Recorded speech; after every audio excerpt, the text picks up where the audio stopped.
Namhansanseong, a mountain fortress in Korea's Namhansan mountain, has long been known as one of Seoulites' favorite spots to go hiking or enjoy a nice drive around. Located just on the outskirts of Seoul, it's a brilliant place to visit if you want a break from the hustle and bustle of the city. But less is known about its outstanding historical value.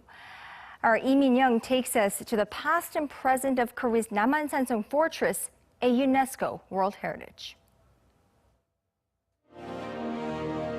Standing in the center of the country, Namhansanseong was the most strategic of all the mountain fortresses in Korea, and it has never fallen to invaders.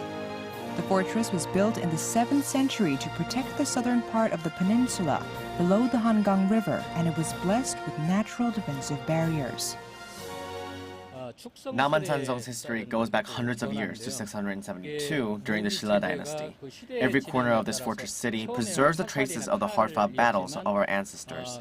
From the changes made in the configuration of the stone walls over time, we can witness the evolution of the weaponry and military strategies of ancient Korea.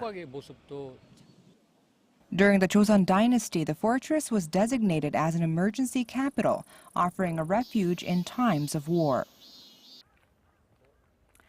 Namhansanseong Fortress was designed to provide shelter to area residents in emergencies. The concept was to build a city that was also equipped with features that would enable people to fight off the enemy.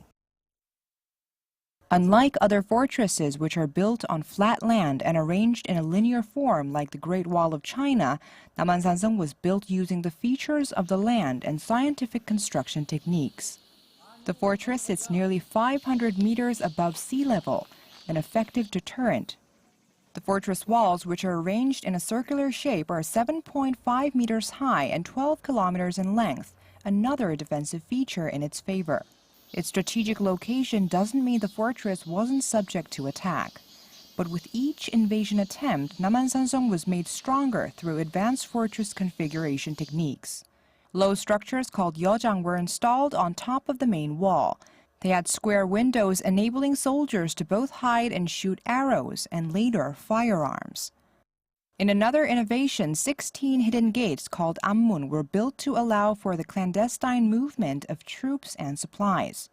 Later, spaces for cannons called poru were also added, and the walls were reinforced to withstand attacks from cannon fire and firearms. The fortress also has several other defense facilities. Yeonmugwan is where generals train soldiers, and Suojangdae is one of the 5 command posts built for generals to keep a lookout during battles. The historic value of this structure is immeasurable, as it's the only remaining command post in the fortress. Below that lies the temporary royal palace Hangang, where King Injo stayed for 47 days during the Manchu invasion of China. The palace opened its door to the public in May 2012, after a 10-year renovation project. The fortress also has places where people can pay tribute to the spirits of the brave souls who sacrificed themselves during the fortress's lifespan. Sungnyeoljeon Shrine houses the spirit tablet of King Onjo, the founder of the Baekje Kingdom which preceded Shilla. Hyunjeolsa Shrine was built to honor the patriotism of 3 scholars who refused to surrender during the Second Manchu invasion of Korea in 1636. A shamanic ritual is still practiced at Cheongyangdang Shaman Shrine to appease the souls of those who died while the fortress was being built. The fortress's legacy has lived on with Koreans for hundreds of years, and to this day the stories are still being told through an abundant variety of colorful attractions, including traditional music and dance performances. Above all, the true historic value of Namhansanseong lies in the efforts to preserve its cultural heritage, and it will live on as Koreans continue to visit, pay their respects to their ancestors, and get a glimpse of history. Minyoung, Arirang News.